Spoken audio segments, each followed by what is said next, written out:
Hi, welcome to today's video. Sorry we are late. It has been a little bit of a struggle, but we're learning something new, so we're just going to dive right on in. So again, hello, happy Friday. Today we're going to be talking about, I wanted to go over the National Interagency Fire Center website. So if you guys are new, if you haven't been on a crew yet, this website is really great. It has tons of really great information. So we're going to kind of go and look at that, and then we will dive into some of the fires and kind of get some information. So you guys can play around. You guys can do this on your own eventually. It's just a really great resource. So let's go ahead and, so I'm excited. Sorry, this is a new thing for me. So also, if you hear baby sounds, my child is right here. So good times. Okay, now let's hop on in. Let's get started.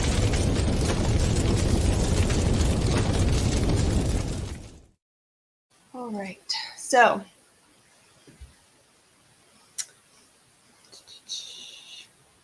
okay, so here is the National Interagency Fire Center. As you guys can see, this is updated daily depending on the national preparedness level. So we're at a 3, so they will update this Monday through Friday. If it was, I think, at a 1, they only do it every Friday, like one time a week. So the national preparedness level is on a scale from 1 to 5, and we are at a 3. So you can click on here, and it'll bring up of what all you or what all the preparedness levels mean. So a 3, there's a lot going on in the area. Actually, let me pull up. Okay, this is the one that I want. Let's see if I can share this one.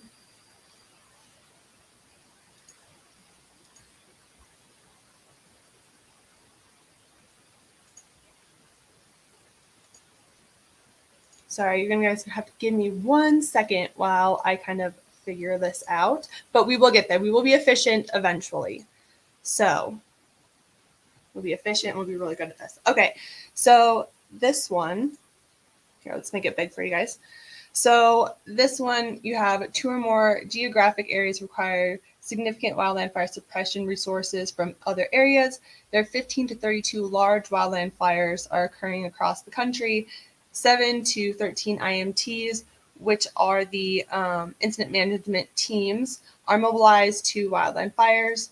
There's 3,900 to 8,800 wildland fire suppression personnel are committed to wildfires throughout the country. So, and then the National Interagency Coordination Center, based out of Boise, they are increasing to move wildland fire suppression resources around the nation. So you guys can check that out if you're ever questioning what the preparedness level is and what it means. So, okay, awesome. So we'll go back to the actual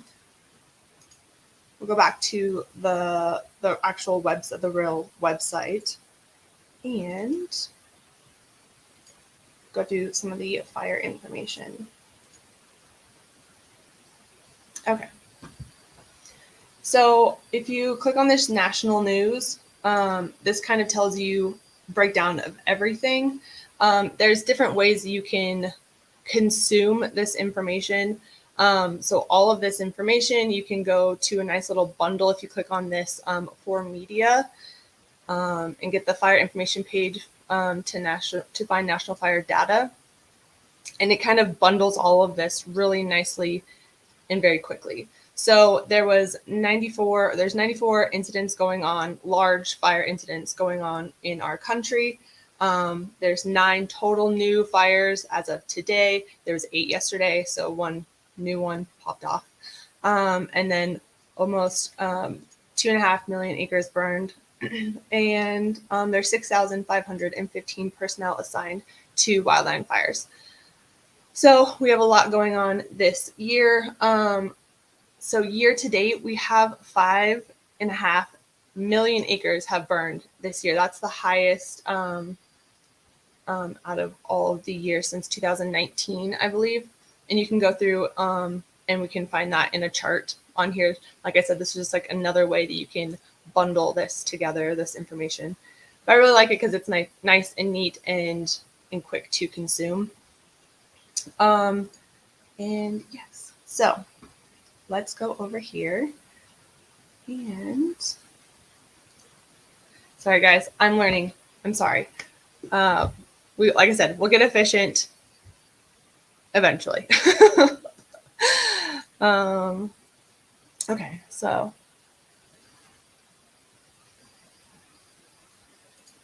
all right, we have a comment. Yes. Okay, like I said, we're learning here. So I wish the states would let Wildland firefighter info into the states, and not just because I'm not a city firefighter, I can't work your fires. Ah, dang. Yes. I appreciate structured firefighters. I would not be good at it. So I really enjoy wildland firefighting. So that sucks you guys can't just like hop on, but that's okay. All right. Okay, so also what I want to go show you guys. So like I said, you can come on here and it kind of breaks everything out into Word format. Or you can come down here and there's a graph. So you can see the number of active fires and like where all of them are. So we know we have 94 large wildfires going on. This kind of breaks it out as to where all of those are. As you can see, Alaska is popping off. It has a ton of fires going on up there, and we'll take a look. I actually want to go into the fire map, and you can click on the actual fires and get some information, which we'll do in just a little bit. So here's our year-to-date statistics. So that's what I was talking about. So you can see here we have a ton. We have 5.5 million acres that have been burnt, and you can kind of go through and see how much has been burnt over the years. So this 2015 was another high fire year, or at least acreage-wise fire year, and then these are the number of fires.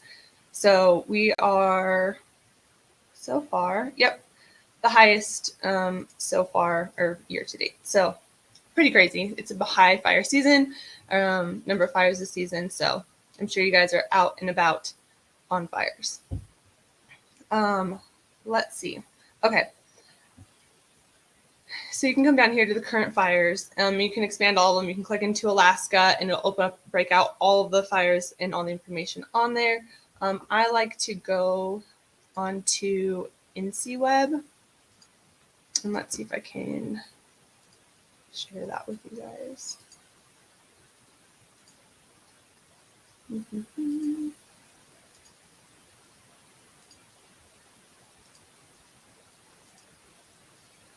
Okay, so if I scroll out a little bit, you guys can see here, and this is InciWeb. Also, you can access this from the national, the website that we were just on.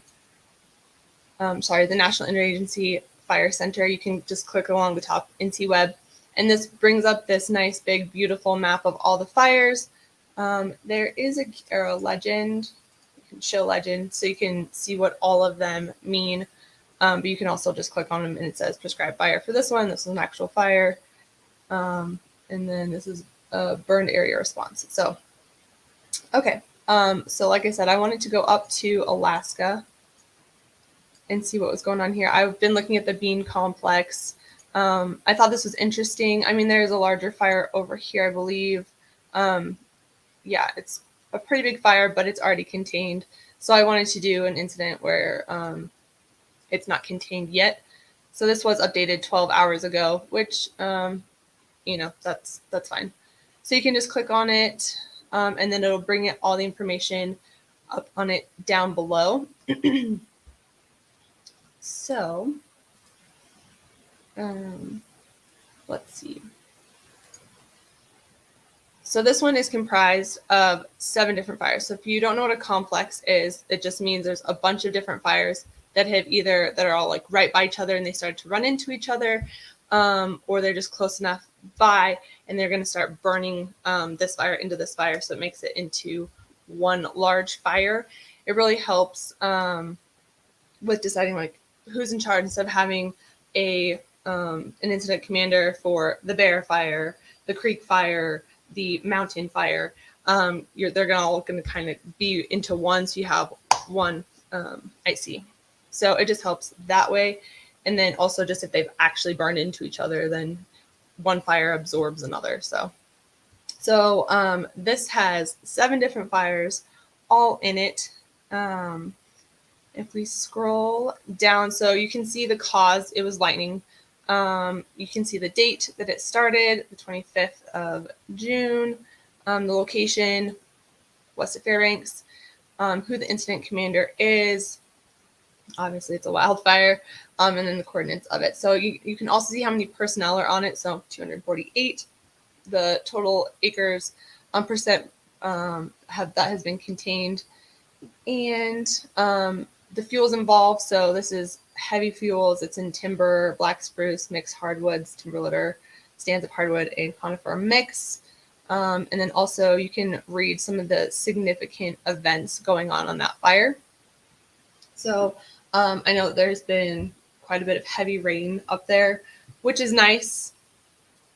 Unless you're a firefighter, obviously you want to be out as long as possible, but sometimes rain is a great help. So, and then you can look at the outlook of the fire, any of the planned actions. So this one's actually broken out into the 7 different fires of what each fire is going to, what each of the plans for the fires are. And then weather concerns. So these have the overcast skies, a few sprinkles. So you can look in here and see if there's expected winds, lightning, stuff like that. So this is a really, really great place to go. Again, this is called InciWeb. And I can put all this down in the description box below. So if you guys are interested in going in and finding, so you can just kind of search through and dig through this information, because it's really great to have. It's really great to know. And you can go to your region and see how many fires are in your region. It also helps you know, like I said, the national preparedness level. It kind of helps you decide, or I guess plan for, okay, hey, things are starting to go down in Texas. Should we be ready to go out of state if you're in Arizona? You know what I'm saying? Like, so it kind of gives you a heads up of like, hey, we could get called out to go to a different state. So that's pretty awesome. And then let's see. So I want to know if you guys are here live. Please let me know where you're coming in from. I see MTB Poly 21. He's in Canada. Awesome. 5 years. Awesome. Congratulations. That's pretty sweet. And then if you are replaying, go ahead and drop a 1 in the comments. And then also, I want to add a fun little thing. Add your favorite emoji and use one that you never get to use. I have so many emojis that I'm like, oh, this would be a good one, but I never have an occasion to use it for. This is your time. This is your time to shine. Put your fun favorite emoji that you never get to use, because like a situation never comes up that you get to use it. Now's your time. Okay, so let's see. I wanted to let you guys know also that I have some resources for you. So like I said, a lot of you are probably out on fires right now in the middle of nowhere with no service. That's great. So when you come back, you'll be on the replay crew. But I do want to let you guys know that I have a ton of resources for you guys. You guys can follow me on Instagram for one, because I post stuff there all the time. But also I have a website that you guys can go to. I'll leave down in the description box below for you guys to check out. And yeah, I have journals, notebooks, t-shirts, all kinds of stuff that you guys can check out. I put my Amazon favorites on there, things that I think will help you and make your stay out on the line a little bit more comfortable, or as comfortable as possible. So okay, anyways, so let's go back to this National Interagency Fire Center so you guys can see what else is on here. Okay, so this is where I went and got the InciWeb, so you guys can check that out there. And let's go to the fire news.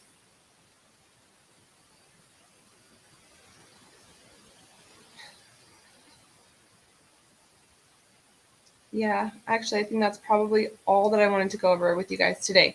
So I know this was quick and short and to the report, to the point.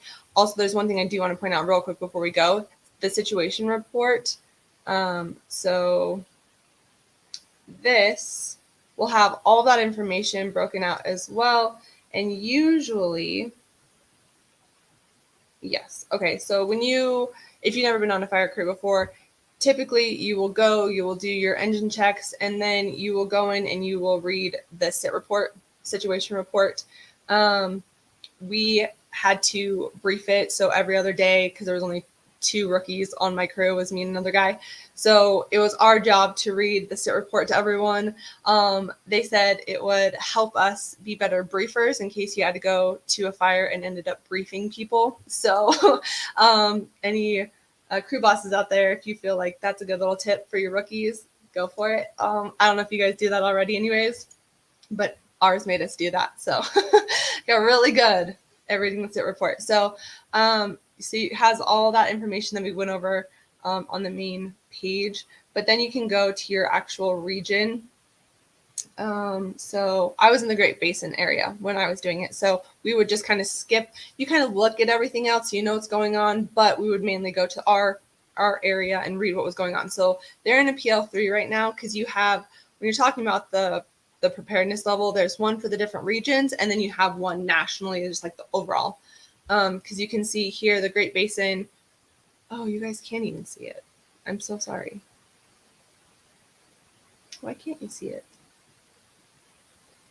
Let's see. Sorry. I thought you guys could see what I was talking about, but you cannot. Learning point. Okay, there we go. Okay, so now, as you can see, the Great Basin area is a PL3. But then if you go down here to the Southern California area, they're a PL2. So different areas can have different preparedness levels. So we'll go back up to the Great Basin area. So they've had 12 new fires. The new large incidents are 2. Uncontained large fires is 3. They have type 1 IMTs committed is 1, and then type 2 IMTs committed is 1 as well. And then it breaks down all the different fires that are in that area or in that region. And then it gives a bunch of information of the acres, percentage contained, personnel, how much it costs, and all that jazz. How many crews are on it, engines, helitac, stuff like that. So actually, speaking of, go ahead and leave me what type of crew you guys are on. If you guys are already on a fire crew, let me know down in the comments what kind of crew you are on. Are you engine, helitac, hotshot, all that jazz? I would love to know. Smoke jumpers? Do we have any smoke jumpers in here? Love to know. Okay, so anyways, and then once you go all the way down, it's going to go through all the different regions. But then at the very last page, it should be the 6 minutes for safety. So we also had to read this every single day. There's a new topic that is brought up. So you have to read that. And it just gives you information on things you maybe wouldn't think of, or just things that the fire world as a whole needs all the different firefighters to know. So this one is actually about the Kramer fire in Idaho, which is where I did fire, was in Idaho. So that's awesome. Anyways, you can read through that and you can see different incidences that have happened, or just different topics that are good to know. So, all right, I think that is all that I wanted to cover today. I know I was late. I'm so sorry. Like I said, my first time live streaming. We will get so much better, so much more efficient as time goes on.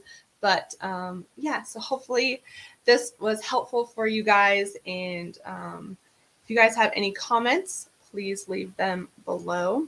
And let's see if I can. All right, well, I appreciate you guys. I'm so sorry again for being late, but we'll